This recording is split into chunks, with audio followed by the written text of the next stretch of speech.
নমস্কার, রিমস রসে সবাইকে স্বাগত জানাই। আজকে বানাবো সাবুর পাঁপড়।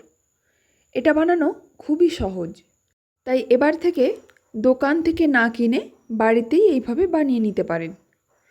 তো এটা বানানোর জন্য আমি হাফ কাপ সাবু নিয়েছি। আমি ছোট সাইজের সাবুটা নিয়েছি, আপনারা যে কোনো সাইজের সাবু নিতে পারেন। এখন এটাকে 2-3 বার ধরে ভালো করে ধুয়ে নেব।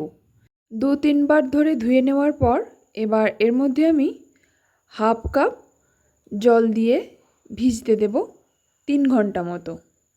আমি এখানে হাফ কাপ সাবু নিয়েছি, তাই হাফ কাপ জল দিলাম। এরপর অল্প নুন দিয়ে ভালো করে মিশিয়ে নেব, তারপর ঢাকা দিয়ে রেখে দেব।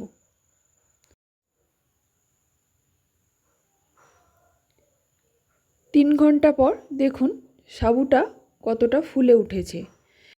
আমি একটা সাবু নিয়ে দেখিয়ে দিচ্ছি, দেখুন কতটা নরম হয়ে গেছে। এবার আমি আস্তে আস্তে সাবুর পাঁপড়গুলো বানিয়ে নেব। তার জন্য একটা স্টিলের থালা নিয়েছি, তাতে অল্প তেল দিয়েছি। এবার একটা ব্রাশ দিয়ে পুরো থালাটায় লাগিয়ে নেব। পাঁপড়গুলো একই মাপের বানানোর জন্য আমি এখানে চুড়ি নিয়েছি। আমার কাছে 3টে স্টিলের চুড়ি ছিল, আমি সেটাই নিয়েছি। আপনাদের কাছে যদি কাঁচের চুড়ি থাকে সেটাও নিতে পারেন, অথবা আপনাদের কাছে যদি ছোট সাইজের প্লেট বা বাটি থাকে তাহলে তার মধ্যে সাবুর পাঁপড়গুলো বানিয়ে নিতে পারেন। খুব অল্প পরিমাণে ভেজানো সাবু নিয়ে ওই চুড়ির মধ্যে দিয়ে দিয়েছি। এবার চামচের পিছন দিয়ে পুরো চুড়িটার মাপ করে আমি ছড়িয়ে দিলাম। এই একইভাবে বাকিগুলো বানিয়ে নেব। তারপর খুব সাবধানে আস্তে আস্তে চুড়িটা তুলে নেব।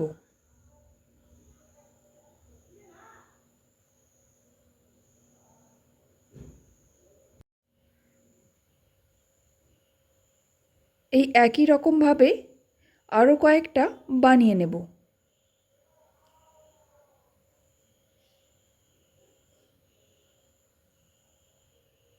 থালাটা ভর্তি হয়ে গেছে।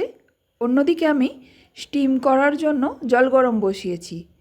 জল গরম হয়ে গেছে, এবার পাঁপড়ের থালাটা নিয়ে ওই জল গরমের কড়াইয়ের ওপর বসিয়ে দেব। তারপর ঢাকা দিয়ে 5 মিনিট মাঝারি আঁচে স্টিম করে নেব। আমার এখানে থালাটা কড়াইয়ের মাপের ছিল, তাই আর স্ট্যান্ড দিতে হয়নি। আপনাদের থালা যদি কড়াইয়ের থেকে ছোট হয় তাহলে একটা নিচে স্ট্যান্ড দিয়ে দেবেন। 5 মিনিট পর থালাটা নামিয়ে নিয়ে 2-3 মিনিট মতো ঠান্ডা হতে দেব। তারপর আস্তে আস্তে এইভাবে তুলে নেব। পাঁপড়গুলো তুলে নিয়ে কোনো সুতির কাপড় বা বাটার পেপারের ওপর মেলে দেব। আমি এখানে সুতির কাপড়ের ওপর মেলে দিয়েছি।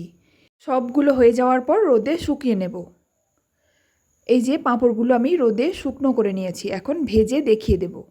ভাজার জন্য তেল গরম করতে বসিয়েছিলাম। তেলটা গরম হয়ে গেলে একটা পাঁপড় দিয়ে দিলাম। এবার উল্টে পাল্টে ভালো করে ভেজে তুলে নেব।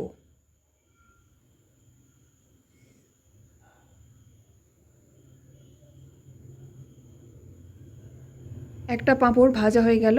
এইভাবে আমি আরও কয়েকটা পাঁপড় ভেজে নেব। পাঁপড় ভাজা তৈরি। আমি একটা ভেঙে দেখিয়ে দিচ্ছি। আপনারাও বাড়িতে এইভাবে খুব সহজেই বানিয়ে নিতে পারেন সাবুর পাঁপড়। রেসিপিটি যদি ভালো লেগে থাকে তাহলে প্লিজ একটা লাইক, শেয়ার আর সাবস্ক্রাইব করে দেবেন। শেষ পর্যন্ত ভিডিওটি দেখার জন্য অসংখ্য ধন্যবাদ।